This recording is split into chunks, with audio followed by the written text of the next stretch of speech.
BCS চিকিৎসকদের কর্মবিরতির আরো খবর নিয়ে আমাদের সাথে ঢাকা মেডিকেল থেকে যোগ দিচ্ছেন সহকর্মী মহিম মিজান।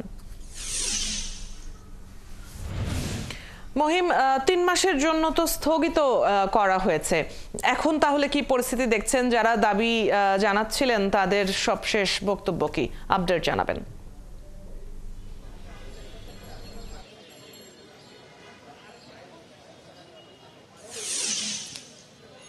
সেটি হচ্ছে যে তারা যে বক্তব্যটি দিয়েছেন, আসলে তাদের প্রধান বক্তব্যটাই দিয়ে গেছেন যে প্রধান উপদেষ্টার বিশেষ সহকারী স্বাস্থ্য ও পরিবার পরিকল্পনা সংক্রান্ত যে বিশেষ সহকারী সাইদুর রহমান, এই সাইদুর রহমান প্রধান উপদেষ্টা বিশেষ সহকারীর সঙ্গে আন্দোলনরত যারা রয়েছেন সেই নেতৃবৃন্দ গতকালকে কথা বলে এসেছেন এবং বিশেষ সহকারী সাইদুর রহমান তাদেরকে প্রতিশ্রুতি দেন যে আজকের মধ্যে তাদের কোনো না কোনো তথ্য, আশাব্যঞ্জক তথ্য দিয়ে তাদেরকে করবেন আর কি, তাদেরকে একটু খুশি সংবাদ দিবেন যে তারা যে কারণে আন্দোলন চালিয়ে যাচ্ছে বা চালিয়ে যাওয়ার ঘোষণা দিয়েছে সেটি আসলে যাতে প্রশমিত হয়।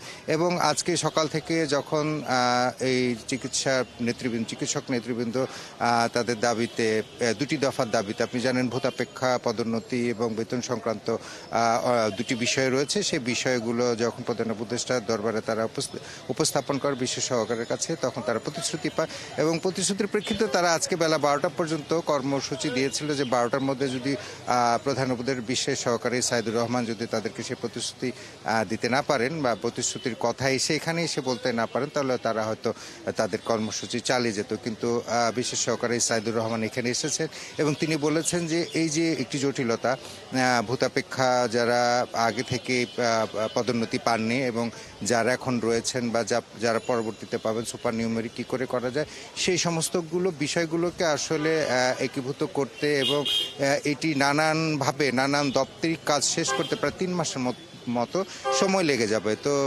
বিশেষ সহকারী সাইদুর রহমান যারা আন্দোলনরত রয়েছেন তাদের 3 মাসের সময় যান তাদের কাছে এবং 3 মাসের মধ্যে তাদের যে দাবি দাওয়াগুলো রয়েছে, যারা এই দুটি দফায় দাবি করছেন, আন্দোলন করছেন, সেই দাবি দাওয়াগুলো 3 মাসের মধ্যে তিনি সম্পূর্ণ করতে পারবেন বলে বিশেষ সহকারী সাইদুর রহমান মোটামুটি নিশ্চিত করে গেছেন। এবং সেই প্রেক্ষিতে আসলে যারা আন্দোলনরত হচ্ছে বিসিএস ক্যাডার যা চিকিৎসা ফোরামের নেতৃবৃন্দ, তারা সেই প্রেক্ষিতে 3 মাসের জন্য তারা তাদের কর্মসূচি স্থগিত করেছেন এবং তারা 3 মাস পরে যদি এটির বাস্তবায়ন না হয় পরবর্তী করণীয় কী হবে সেটি আসলে তারা পরবর্তীতে সিদ্ধান্ত নেবে। ধন্যবাদ মহিম, আপনার কাছ থেকে জেনে নিচ্ছিলাম সবশেষ আপডেটগুলো, অর্থাৎ আশ্বাস পাওয়ার ভিত্তিতে এই স্থগিত করার বিষয়টি এসেছে এবং পরবর্তী কার্যক্রম তাহলে 3 মাস পরেই জানানো হবে। দর্শক সহকর্মী মহিম মিজান যুক্ত ছিলেন এতক্ষণ। সিলেটেও 2 দফা দাবিতে কর্মবিরতি পালন করছিলেন বিসিএস ক্যাডার বিশেষজ্ঞ চিকিৎসক ফোরাম, সেখানকার খবর জানবো। আমাদের সাথে যুক্ত হচ্ছেন সহকর্মী হোসাইন আহমেদ সুজাদ।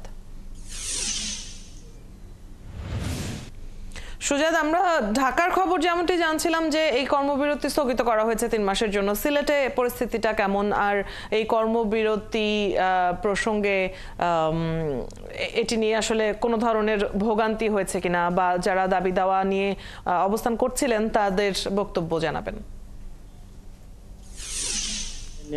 বিসিএস ক্যাডার চিকিৎসক যারা রয়েছেন তারাও কিন্তু আজকে 2 দফা দাবিতে Sylhet MAG Osmani medical college হাসপাতালে তারা কর্মবিরতি পালন করছেন এবং এই মুহূর্তে আমরা যেটা দেখেছি যে সিলেটের যে সকল ওয়ার্ড রয়েছে, ক্যাবিন রয়েছে, সেখানে কিন্তু বিসিএস চিকিৎসক যারা রয়েছেন ক্যাডার বৈষম্য তারা কিন্তু সেখানে নেই এবং তাদের আন্দোলন কিন্তু এখনো চলছে। আমি এই মুহূর্তে আছি Sylhet MAG Osmani medical college হাসপাতালের একটি ওয়ার্ডে।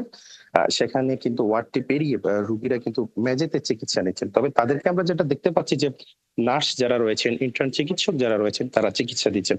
আমরা এখানকার যারা আন্দোলনরত যারা চিকিৎসক রয়েছেন তাদের সাথে আমরা কথা বলেছিলাম, তারা আমাদেরকে জানিয়েছেন যে দীর্ঘদিন থেকে কিন্তু তারা বৈষম্যের শিকার হচ্ছেন এবং তাদের যে ন্যায্য যে দুটি দাবি রয়েছে সেই দাবিগুলো যত দ্রুত মেনে নেওয়া হবে তত দ্রুত কিন্তু তারা সরে যাবে। কিছুক্ষণ আগে আমরা যেটা আমাদের সহকর্মী মহিম মিজানের কাছ থেকে যেটা শুনছিলাম যে 3 মাসের জন্য সেটি স্থগিত হয়েছে, হয়তোবা এই সংবাদটি এখন তাদের কাছে পৌঁছানোর পর তারা এই আন্দোলন থেকে সরে যাবে। আপনি জানেন যে তারা মঙ্গলবার থেকে অনির্দিষ্টকালের জন্য কর্মবিরতির বন্ধের ঘোষণা দিয়েছিলেন সেটি থেকেও কিন্তু তারা সরে আসবেন। তবে আমরা যেটা দেখেছি যে সকাল 10টা থেকে শুরু হলেও এর আগে যারা চিকিৎসক রয়েছেন তারা ঠিক মতো চিকিৎসা দিচ্ছেন এবং এখনো কিন্তু উসমানী মেডিকেল কলেজ হাসপাতালের চিকিৎসা কার্যক্রম স্বাভাবিক রয়েছে। এই ছিল আমার কাছে সিলেট থেকে সর্বশেষ পরিস্থিতি। অদিতি। সুজাত, আপনি খবর রাখছেন। ঢাকার খবর পাওয়ার পর আশা করা যাচ্ছে যে সিলেটেও কর্মবিরতি স্থগিত করা হতে পারে। নিশ্চয়ই পরবর্তী সংবাদগুলোতে জানবো। দর্শক